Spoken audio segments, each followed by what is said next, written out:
Welcome, folks. I'm here with my friend Jacob Schrader, and we're going to talk about the Consolidated Appropriations Act of 2021, or AKA government funding slash stimulus bill for the end of 2020 that was signed into law somewhere around Christmas. I forgot the exact date that Trump finally signed it into law, and immediately got sort of blowback because there's an amendment that's sort of live in Congress right now by the end of 2020 to expand the $600 from $2,000. We'll talk about that briefly, but we'd like to discuss what we know about the act now and what you need to be doing end of 2020, beginning of 2021 as an individual, as a small business owner, specifically when it comes to tax planning, tax returns, tax preparation, conversations you need to be having with your CPA, your tax preparer, or if you need a great CPA, you can hire Jacob. Is always taking new clients. I send them tons of clients as well. So Jacob, thank you very much for joining me today. Thanks for having me, Hector. All right, so let's talk about, we're going to break this into two parts. Part one, we'll talk about the things that we know pretty well because Jacob and I been studying these pretty in depth, been doing YouTube videos, Facebook Lives about it. And then there'll also be a part two somewhere in the middle of January, once the dust settles and some of the guidance comes out. Part two will be some of it's a lot of little things that we need to understand the mechanics of it. But these are the big ones, highlighted ones, the ones that take the most money and cause the most impact for most people, which is going to be the stimulus check, which is called the economic impact payment. This version of it is the $600 stimulus check. The previous version was called $1,200. We'll talk about PPP round two, some of the mechanics around that. I believe that as of the date of this video, which is end of 2020, it's like a New Year's video. I believe that no banks have opened a portal or given you specific guidance, but the information should be pretty consistent with what we know. We'll discuss that. So at least you can prepare and be ready for that first week of January, second week of January, whenever the heck they're ready to do those applications for new funding. Then we'll talk about updates to the PPP forgiveness process, which will affect people that received round one PPP and also round two PPP, sort of a consolidated process for both. It probably won't be one application for both. It'll be two separate applications, but it'll be the same rules. So that's important. Then we'll talk about the Employee Retention Credit 2020, which we basically, for the most part, kind of ignored because it was canceled out with PPP. But now with the new law, you can combine them. So now it's a really important, interesting tax planning opportunity or post-mortem tax planning opportunity, to say the least, with 2020. And there's a change of the same employee retention credit for 2021 for the first two quarters of 2021. So believe it or not, this is probably 10% of the 5,000 page bill, but probably the stuff that our audience cares about the most. So Jacob, you ready to dive right in? Yeah, let's go. All right. So let's quickly just brush over this. Part two, we'll talk about what happened to the $2,000 stimulus check if it ever comes in. We'll talk about the EIDL grant expansion for low-income communities, which again is not very clear exactly what that means or how that gets identified, but it might be an instant $10,000 boost to a lot of small business owners in these communities. There's some additional funding to manage EIDL loans. I assume is to go back and fund more or do new loans. We're not sure exactly what that's going to look like, but there's money for that. And with government, you got to kind of follow the money. There's an extension to the FFCRA program, which is where the government will give you credit for paying for your employees to stay home when they got affected by coronavirus. SBA loan payment subsidies and other random tax credits and relevant topics. That would be part two somewhere in the middle of January. Also, I think it's worth mentioning, I'm going to put the link in the description below as well. Jacob's got an excellent article where he's actually documenting these things, dissecting them, chewing them, making them really easy to read. And our conversation will be kind of a summary of his article. So I want you to click on that. And regardless of when you click on that, it will be the most updated because he's updating it every few minutes, every hour at least, as new information comes out. So definitely want to recommend that you look into that. We'll put that link in there. So Jacob, thank you for sharing that. So with that, I'll give you the floor. Explain to us what the $600 economic impact payment is. Yeah, so these are really similar to the impact payments that we received earlier in the year. So a lot of people, if you met the criteria, got a check. It was $1,200 per individual at that point, plus $500 per kid. This time around, it is $600 per individual. So it's $600 including your kids. So if it's a husband and wife and 2 kids, you're going to get 4 $600 payments, right? So it is per individual. The phase outs are the same as before. So if you were getting it before, you're very likely to get it again. Although now that all of 2019 tax returns have been filed, it is being based on the 2019 tax return data. So if before they gave it to you on 2018 data and your income significantly changed to 2019, you may now be phased out, but those phase outs are the same as before. So we don't want to rehash some of these things that haven't changed. But more than likely, if you got it before, you're going to get it again. And $600 per individual at that point. And the funding date for that, what was the deadline for the funding date? So that there's a funding date of that. They have to be funded by January 15th.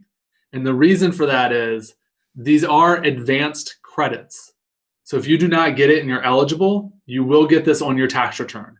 And the reason they set that January 15th date is because normally tax season opens around January 25th or something. And if people didn't know that they had a check on the way, they would be claiming these on their tax return. So the IRS has had to define a clean cutoff date and says January 15th is the last day we're sending them out. There should be 2 people within a week after that, definitely within 10 days when tax season opens. So then therefore people cannot double dip on that of taking on the tax return and getting a physical check. So that's the reason for that hard cutoff. So most people expect these to start being issued even potentially this week, definitely the start of next week, the first week of January there. To get them all completed by January 15th, they're definitely going to have to get on the ball and start getting these issued out to individuals. Right. And I think it's important to reiterate because these are going to get reconciled in the 2020 return, which means that for the 2020 tax return, the one you're going to be doing first quarter of 2021, every individual that made $75,000 or less, single, or $150,000 or less, married, will get this credit in their tax return unless you received it already via direct deposit or with a physical check with Trump's name. Whether you got the money already in 2020, that's going to be reconciled, which basically means you cannot take the credit again. I assume the form is going to contain something where you say, I got the money, I didn't get the money. And the IRS will verify after you file the return if that works. But bottom line is, if you didn't get the money, because maybe in 2018 you made more than $200,000 in 2019 the same, so you didn't get the money. But 2020 you were under these thresholds, you still get the money no matter what. So that's really the point, is that this is an advance to a credit you were supposed to get when you file your tax return, like the education credits or the earned income credits. These are credits that they get reconciled at the end of processing your return. So the good news is if you haven't gotten the money and you qualify, you will still get the money. If you already got the money, there's nothing you have to do. You got to tell your tax preparer. Yeah, I was going to say, do a favor to your tax preparer and let him or her know that you received this money. Because right now it seems unlikely that the IRS is going to issue any sort of letter saying you received 1099 or something. Yeah. Right. It doesn't like any of that's going to be issued. So you need to track this, and this is upon you to make sure you communicate whether you receive these or not. Right. And bottom line, if you don't know or you want to act like you don't know and tell your CPA, no, I didn't get the money, to see what happens, what kind of fun thing can happen. Maybe they'll do a return and get you the credit. Maybe the IRS will even fund it, but then you'll get back, you get an audit. It's going to be a pain in the butt, just like with the Obamacare credit. With the Obamacare penalty adjustment, it was a nightmare as well when people forgot about their Obamacare or whatever. So this is something you got to keep track of. If you want to play that game, just take your economic impact payment and allocate it to paying your accountant's fees, to dealing with your the problems you create. Right. So just figure you're going to have to take your $600 and hand it right to an accountant to deal with the problems. Right. Because an Yeah. audit or an automated adjustment usually will cost double or triple what you paid originally for it. Right. So that's enough with that. So let's talk about PPP round 2. And let me discuss the classic information that's important to mention. It's for businesses that have to have existed by February 15th, 2020. That hasn't changed. So no new businesses that got started in the middle of 2020 can get access to round 2. To get access to round 2, you're not required to have received funds from round 1. So you can just come in round 2 and say, now I need the money and get it. If you qualified for round 1 and you didn't get it for whatever reason, you can actually request a round 1 funds. I don't know what the mechanics looks like in terms of how you specifically mention round 1 or round 2 on the loan applications. Who knows? We got to wait for the banks to kind of give us guidance to that. But you can go back and retroactively ask for those funds until those funds run out, which I believe is about $100 billion at this point, 100 and something billion dollars, or maybe 90 something billion dollars from round 1. So when those run out, then people won't be able to apply for round 1 anymore. They can apply for round 2 or skip straight to round 2, whatever happens to be. And if you did receive round 1 funds, the funds must have been exhausted, which by this point, the person that got, the PPP loan that was funded the latest was probably like September of 2020. So those funds are long gone. So that's probably okay. But they still included that in the wording. Now let's talk about revenue reduction. To summarize all that, the people who did not get a round 1 and now are qualified for a round 1 could get a round 1 if they can spend it within 8 weeks. They could actually immediately apply for round 2 and stack those right end to end. That is a potential there, and I think that's probably why they bring this up a lot. Is they open that potential up, right? Because there's a deadline. There's a deadline to apply for round 2 funds, which is not on the slides. It's March 31st. Correct. Okay. So talk about the revenue reduction requirements for round 2. Yeah. So to qualify for round 2, you're going to have a 25% reduction in revenue when comparing a 2020 quarter to the same quarter in 2019. Right. So you're going to look at Q1 to Q1 of 2020 to Q1 of 2019, Q2, and it doesn't matter which quarter. It could be any quarter, as long as you have a 25% reduction in that quarter compared to the quarter in the prior year, you will qualify then. So really a fairly straightforward calculation, right? And they're using revenue, so now we're not getting into profit margin or anything like that. They're purely saying, let's look at revenue. It's a simple calculation to get to what is revenue, right? I say it's simple calculation, but there's going to be arguments in this, right? Hector threw one out to us as we were working on this. Okay, we got a state grant for this. Do state grants qualify as revenue or not, right? There's going to be some questions that pop up in there. Or is that other income and not actually revenue? So some of those determinations are going to have to work out in this. Right. We are supposed to have regulations on this issued by January 6th. That is required in the bill. So they have to be issued within 10 days of the signing of the bill, which falls on January 6th. So there is additional regulations coming out on this. We're sure there'll be more interim final rulings on this as well. Right. We might talk about this on part two, once we know the mechanics, right? So from a calculation perspective, though, the calculation still, for the majority of people, is 2.5 months of payroll. Now, we do have some flexibility here of it can be your 2019 payroll or the 12 months preceding your average monthly 2019 payroll, right? Yeah. Or your average monthly payroll for the 12 preceding months from your date of application. Right. So if you apply at the beginning of January here, we're looking at 2020 payroll, right? Right? Obviously, you're applying in February. It's going to shift there. Right. But you can do the 12-month preceding. This does lead to some strategy in the fact, okay, you're going to go run additional payroll to get your owner up to $100,000 in payroll for the preceding 12 months. That way we can max out the amount of PPP that they get for them. Right. Now, when you consider Social Security and Medicare tax at 15.3% plus PPP, it's not that big a swing, really. Right. So, but you can strategize it somewhat and game it a little bit if you're going to there, right? Yeah, it's. I mean, this is mostly for S corp owners, right? That choose to pay themselves $20,000 in payroll instead of paying themselves $100,000 in payroll because the company can't afford, with the net income. So if there was a nudge at any point in time to pay yourself more payroll instead of less payroll, it might be to maximize this. But again, we're talking about 20% of your payroll more or less becomes a PPP loan versus 15.3% that you pay on self-employment tax. So you if you really want to game it, let's call it that. And by the way, Jacob and I are CPAs. We're not recommending gaming anything. We as professionals don't game anything. But what I'm saying is if you want to choose some of the numbers, at the end of the day, it's really not that much that you get extra. And so this is really for businesses that are struggling, that have a lot of payroll expenses, and that includes the owners. And if you could choose between paying the owner $75K or $100K, I would probably go with $100K just to get a little bit more PPP funds.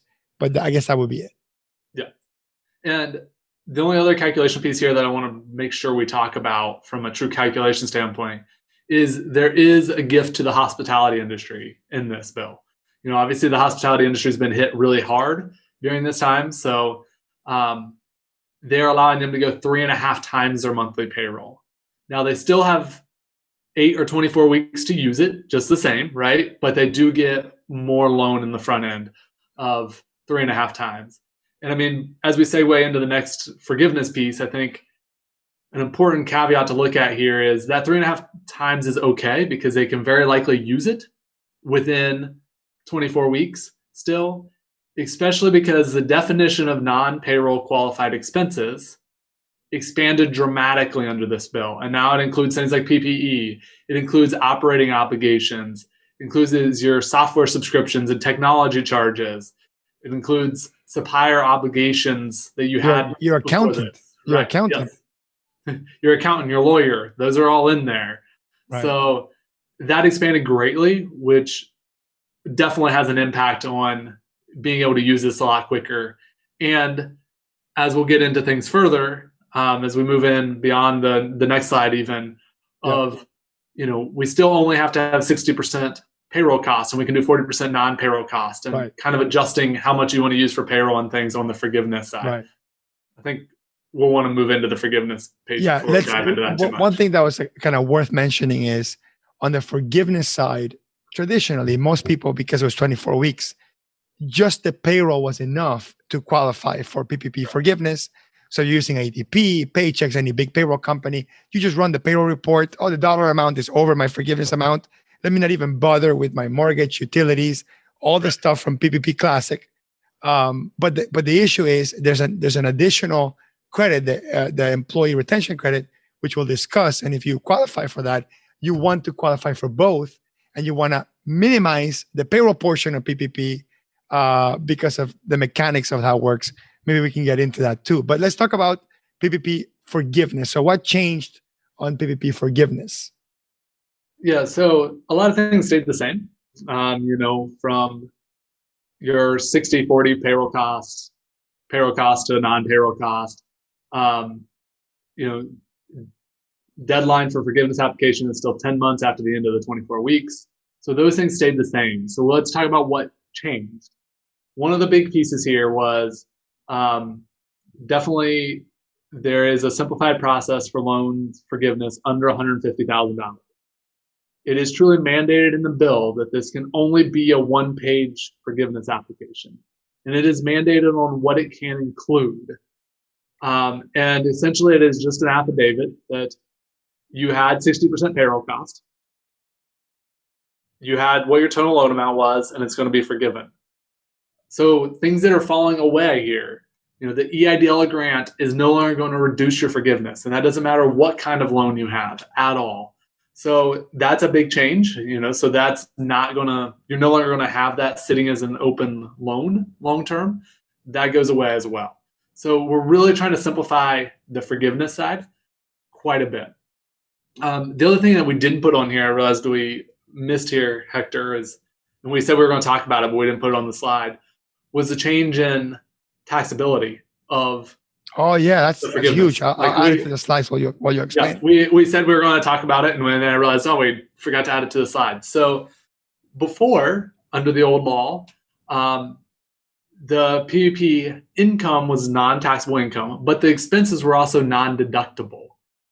So that expense effectively it turned into taxable income when you looked at a bottom line impact, right? Because the income wasn't there, but you also didn't have the expenses.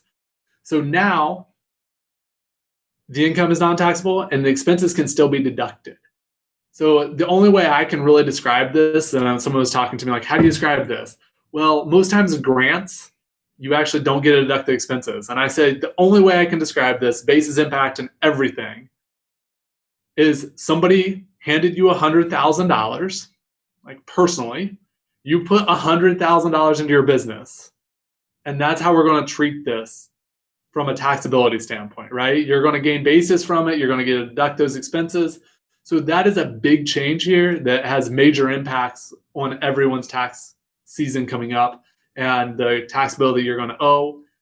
Major impact there on that change on forgiveness.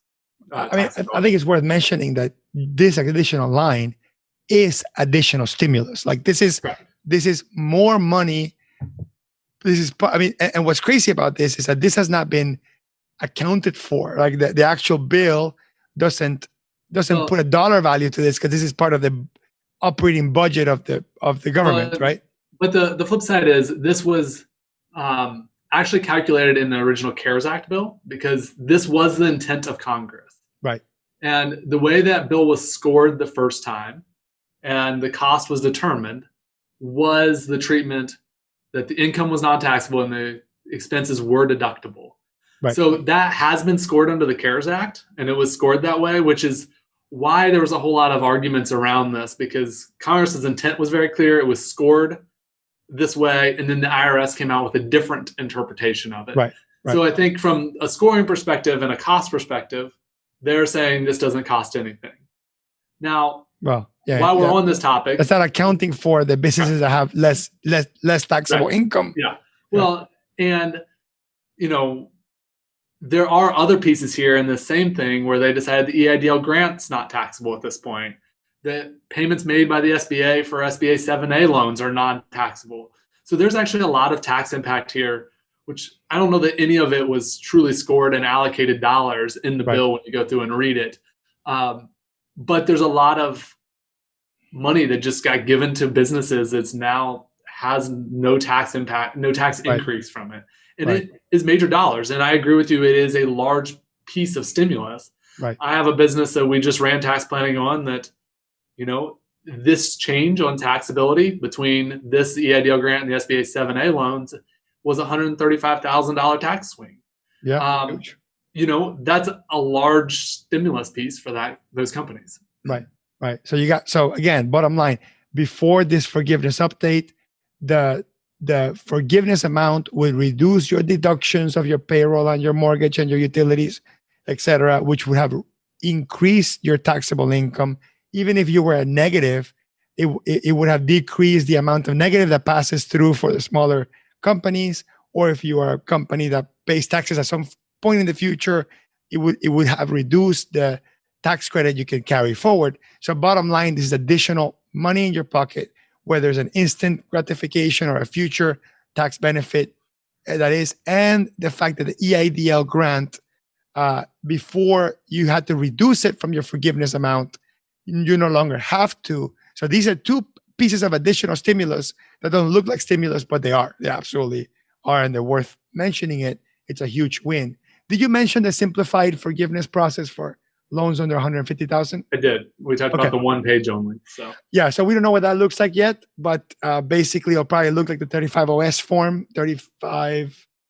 3508S. Right, S form, which means that for most people with PPP loans under 150,000 will be a very simple process. What wasn't clear to me is what if you get two PPP loans and the sum of the two round one and round two go over 150,000. Was that clear to you? Since they're separate loans, right? They're still each under 150,000. So if you get $300,000 in loans, well, let's say 298 in loans in both of them, you can go simplified process on both. Yeah. And I will say this application on the simplified is supposed to be out January 20th. They had 24 days from the date of signing. So January 20th is when we're supposed to see that. Yeah. You know, there's always a chance we could get these things early. I'm more inclined to say we'll get them late, but that is the dates we're supposed to have them. Right. So. And we have a big webinar coming up first week of February to talk about PPP forgiveness process, mostly for those loans over 150,000 because they go through the long, complex process. Right. But we'll discuss that in the webinar too. Like obviously, if we've done a couple of simplified, we'll help people in that webinar. And we'll talk about that at the end of this video here. Can we move on to employee retention credit? This one's a fun one. This one is, I'm just going to put the warning out there that this one is very complex, right? There's a lot of minutia in this employee retention credit. And there's what that means is get your CPA involved. That's basically what it means. And there's always been a lot of minutia in it. And it became doubly so because now we have the employee retention credit for 2020. And we have a program that is similar, but fundamentally different for 2021. So when we talk about employee retention credit, we have to qualify it and put a year on there on which one we're talking about. So this credit is taken on your 941. You can amend your 941 and go back and take it. And that is probably going to happen a lot here because initially the employee retention credit could not be taken if you took a PPP loan. The law just signed changes that and says you can take the ERC if you've taken a PPP, but they can't be on the same wages. So you can back them right up to one another, but if a wage is covered by the PPP, it can't fall under ERC. And this is where there is some strategy. Can I simplify what that means for a minute? So what that means is the quarter in which you take employee retention credit will probably be a different quarter in which the one that you used PPP funds to try to maximize that total wages amount because one will reduce the other. So so you will calculate the ERC, the employee retention credit, regardless of PPP. You do it on your actual wages. But then if you are taking an ERC, you have to go back into your forgiveness application for your PPP loan, and you have to reduce those qualified wages that you're getting essentially a credit on because you can't double dip. But you can use both credits, or you can use both the PPP funds and the ERC credit, but you can't double dip the wages that you're using. So say you had, if you had $200,000, you had 20 employees, $200,000 of wages in a quarter, but your PPP loan was only $100,000, you would have $100,000 of wages that could qualify for ERC. So they're definitely, you just can't use the same wages and double dip in both of them. Right. So this is why there's a chance you could catch us up on Q4 941 return. We're thinking that's unlikely because the metrics to how to do that are not released yet. And many payroll providers are auto-filing those very quickly. So as we talk about how do you calculate this and what makes you eligible? So let's start with what makes you eligible. To be eligible for the ERC credit, there's two ways you can be eligible for it. One is a full or partial government shutdown during that quarter. And as soon as your shutdown ends, the quarter after your shutdown ends, you're not eligible anymore. So you're only eligible in that quarter you're fully or partially shut down. Right.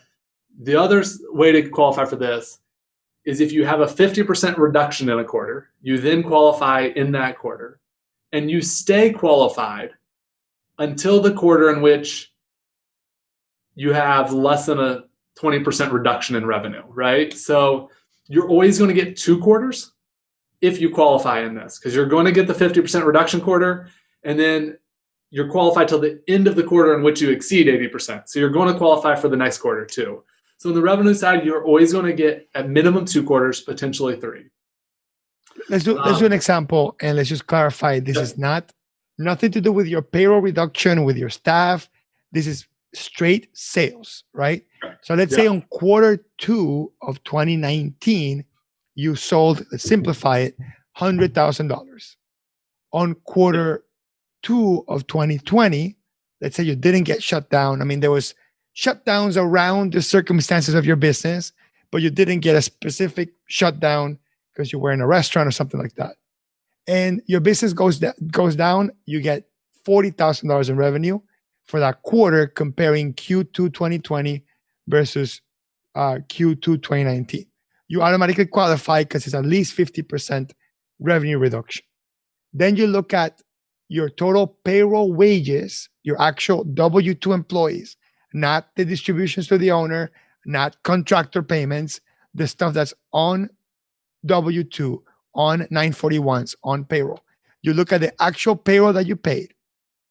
And for that quarter, in this case, will be quarter 3, because you qualified on quarter 2, so you can take it on quarter 3, or can you take it on quarter 2 on the quarter that you? Yeah, you can take it in quarter 2 because you qualified quarter 2. So you go back and amend quarter 2. At this point, we're already in 2021, so we're going to go back in time and amend quarter 2 of 2020, and in an amended 941 form that contains the mechanics of calculating the credit, you're going to say, all right, so I had 3 employees that were paid, let's say, $2,000 each, and you take 50% of those gross wages, this is before taxes and stuff, 50% of that, and then you get an actual refund. You get a cash refund. You're going to get a $3,000 refund, right? Yeah. So you get a cash refund on that, on $3,000, right? So $2,000 each, 3 employees, you get $3,000 refund. The max is $5,000 per employee per year for 2020. So on the next quarter, doesn't matter. You don't have to have 50% reduction on the third quarter, but you cannot have you're automatically going to qualify for third quarter. You're automatically going to qualify for third quarter, right? Because you had the 50% reduction. So third quarter, you are going to qualify. Okay, so fourth quarter. So third quarter, say you did that again. You got another $3,000 refund, right? Regardless of what your revenue was. Let's say your revenue was now doubled over last year. It doesn't matter. So if in third quarter, your revenue was double, your eligibility would end at the end of third quarter. But you can get it on quarter 4. Correct. So eligibility would end at the end of third quarter if your revenue doubled in third quarter.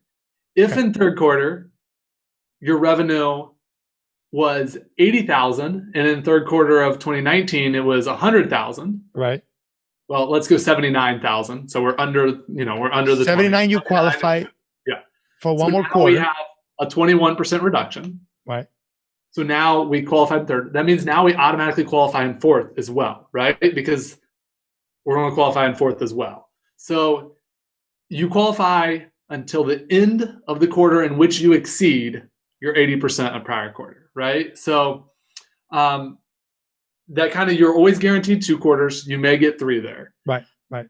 So unless this qualification happened in the third quarter, actually in the fourth quarter, then you only get 1 quarter. Correct. Okay. What else do we need to know? Changed 2021, right? Right. So and there's also an interesting one, which is if you didn't get PPP, in which you have to pick a quarter, right? You can actually consolidate this entire amount on 1 quarter, on quarter 4, if you qualify for the entire year, correct? Yes. And we don't know what that form looks like yet, but that they said it. You can do only 1 quarter for the entire year. It's in the bill that you can do it. Yeah. My guess is, though, it's not going to be an option for most of us, because by the time the form comes out, most people's 941s are already going to be filed. Right. So it'll be another amendment. You're filing a 941 late, or you're going back and amending. Right. It's what my gut is right now. Right. Everybody could surprise me. Maybe ADP and them go like, we're putting the brakes on filing them until we get this figured out. But I'm going to make a wild prediction that IRS will allow you to file 941 forms all the way through March 31st. That's my prediction. By the way, they're due on January 31st, 2021, right? This is a weird prediction that because of the mechanics of this, the IRS might say, you know what? They'll give us another month or 2 months so we don't have to amend it, because amending 941 forms is a nightmare, right? Especially when it comes to like reconciling with the W-2s. Let's not get into that. This is boring stuff, CPA boring stuff. It is very challenging though. Like Yeah, it's a pain in this, the butt. there is a lot of benefit here for small business owners. A lot of potential benefit. It's worth the fees. If you have 10 employees, there's $50,000 potentially sitting here, right? That's a decent chunk of money, but there's going to be a chunk of accounting fees that come with it. I'm just going to be clear. Right. But they'll be significantly less than the credit. Yeah. And like the lesson I would draw from this is 2020 was a year that proved that employing people, it's good from the government's eyes, right? Yes. So if you're like contemplating, should I employ, should I not employ? Look, I don't know how many more pandemics and crazy government money programs we're going to have in the future. But I would say from the perspective of, are you a productive business for society? You have employees? Yes. You don't have employees? Not so much. Right? And that's kind of an interesting concept too. 2021 employee retention credit proves that even more so as we move. So tell us about that one. So the employee retention credit for 2021, it is for Q1 and Q2 only, but the metrics we use to calculate it change quite a bit. So for 2021, we only need to show a 20% reduction. And that 20% reduction, we have an option. It can be compared to the quarter in 2021 to the quarter in 2019, the same quarter in 2019. Not the 2020 quarter. Correct. The default position is comparing it to 2019. Right. You can make an election that appears to be an election by quarter, but not solidified yet. Whether the election qualifies for both quarters or just you make it each time. Right. But you can actually make an election to compare it to the previous quarter. So you can make the election to take Q1 of 2021 and compare it to Q4 of 2020. Or if you go with the default, it's going to compare to Q1 of 2019, right? Perfect. So this one's really interesting, especially as you look at retailers that had a holiday season. A lot of them have a drop in Q1. And they could qualify for this just based upon the cyclical nature of their business, even though they're not a seasonal business, right? So that's really interesting. And bottom line, if you're a business that wasn't badly hurt by coronavirus, and let's qualify badly by more than, let's say more than 20% is officially badly. Okay, for a lot of people it's 50%, but you weren't brutally hurt by the coronavirus. But during 2021, there's a high chance that, hey, you're comparing to two quarters, right? To Q4 2020 and Q1 2019. If for whatever reason you only had 20% reduction in revenue, you get $7,000 per employee. Yeah, so that's the big change. Like we didn't dive into that yet. The credit actually increases to 70% of that $10,000 wages. But the thing is, it's $10,000. Now that $7,000 limit happens per quarter instead of per year. So there's technically $14,000 per employee on the table in the first two quarters.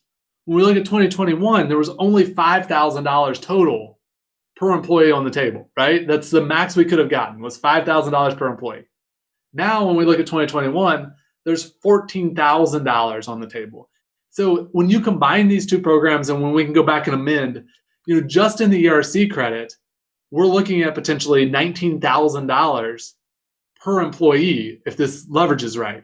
We are very much in the same state of potentially a max PPP loan, yet we don't need near as much wages to get that money, right? To get that for a PPP loan, you had to have $100,000 in wages.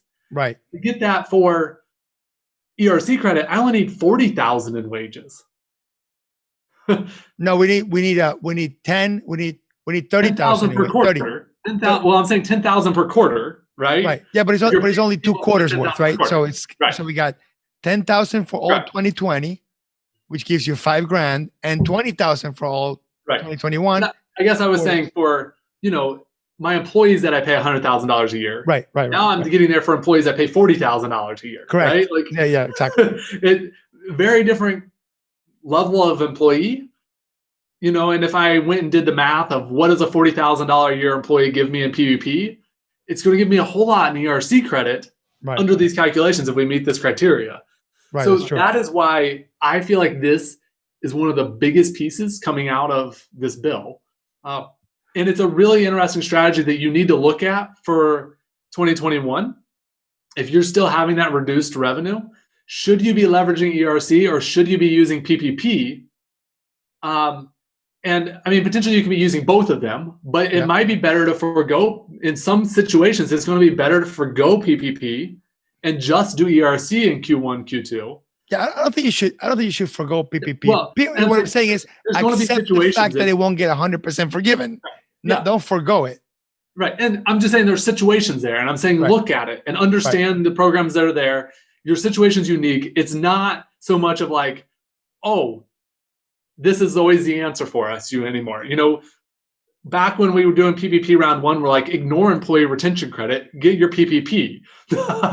Right. Now, I can't say that, right? I'm saying you have to analyze it and understand what the different moving pieces are and really hold that. I don't think there's too many cases where you should forgo the PPP, but there is probably a business out there where it should happen now at this point. Right. And it's just an interesting dynamic. You really need to be relying upon your advisors. If your advisor doesn't have a good handle on these, you gotta get one. You gotta get one. Right? Reach one out, and it's important to have somebody that really grasps these and spending the time to invest in them. And to the CPAs and accountants that are listening to this, I know we're all tired.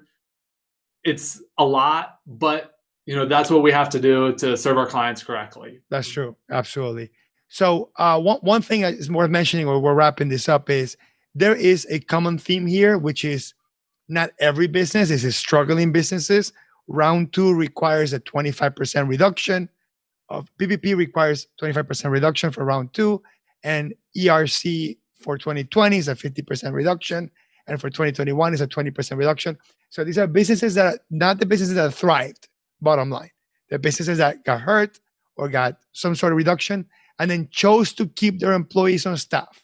Right. So basically the government saying, look, if you chose to make the sacrifice and keep your employees on staff, or some of them or most of them, or keep spending money on payroll, and you will hurt with a revenue reduction, we're going to give you this tax credit or forgivable loan to help you with your operations. So you want to definitely take advantage of that. If your CPA can answer these questions, if your payroll company cannot answer these questions, it is worth hiring one that can. Jacob, I'll put your contact information in the description. I know you have a specific type of client that you work with, but at least I'm sure you accept some emails and some contacts. Jacob's a great person, a great resource. That's why I'm doing the video with him. And the last thing I think is worth mentioning, without getting into the weeds of it, because it's another really complicated one with numbers and figures, is there's something called the FFCRA that you got to keep in mind if you're going to be amending 941 returns anyway, or while we're talking about 941 returns. Can you give us a Reader Digest version of this? We'll cover this on part 2, but give us a little bit of what this is. This is the Family First Coronavirus Act. And this is the piece where if you have somebody on quarantine and you're paying their wages, the government will give you a credit back for those wages on your 941 return. So if you didn't take that, or you're realizing you should, make sure you think about it from a 941 perspective. I'll also put the plug in there. This was supposed to expire 12/31. It got extended to March 31st, so it is still viable. But it also impacts 941. And I think as we talk about PPP forgiveness and we talk about ERC, these all have to kind of play together, because if you're taking FFCRA wages, they're not going to qualify for ERC or PPP. So they kind of all interplay with one another, and you can't double dip on the same set of wages. Right. And as you're amending 941s, be cognizant of it. If you took it before, it doesn't qualify for the ERC now. If you didn't take it before and you paid somebody that was out on quarantine, right, now you can take it as you go through there. But pay attention to that, because the last thing you want to do is amend a 941 and miss it and have to do it again. Turn around and need to amend it again. Right. We talked about how painful 941s are to amend to start with. Even more so if you're amending twice. Right. Yeah. Long story short on these, without getting into the mechanics of it, because it's just kind of boring. But if you paid an employee that had COVID, or a family member had COVID, or the school got shut down and they had to stay home and stay with the kids because of COVID scare, and there's some little weird mechanics to exactly what the wording is, and you chose to pay that employee for up to 2 weeks per employee, there's a fixed dollar amount that the government will refund you or credit you for paying that employee while they were on quarantine. That's what that is. So we're gonna leave some of these details to part two because to talk about if we got a $2,000 stimulus check, how that changes, additional 1,400, whatever. It'll probably be if it ever happens, it would be a reconciliation for 2021. Who knows, right? We'll talk about all these other topics as kind of the dust settles and more information comes out. Promise this information will be out third week of January. Jacob and I will do another video kind of like this, 30 minutes, 45 minutes worth. Last thing I want to mention is if you watch all the way through this point and you are an accounting professional, this is only for accounting professionals, small business advisors, people doing PPP forgiveness consulting for more than one client, and mostly for loans over 150,000 because they're under 150,000. You don't need an advisor for. You need someone to literally put 3 check boxes in a form and sign. But for loans over 150,000, you still have to do a lot of math and calculations to get the PPP forgiveness right. Jacob and I are running a webinar on February 2nd at 2 p.m. Eastern. It's going to be 2 to 3 hour webinar where we're going to do a couple of examples of PPP forgiveness that we've done with our clients. We'll take some screenshots, take out the sensitive information out. This webinar has been promised since like June of 2020, last year at this point.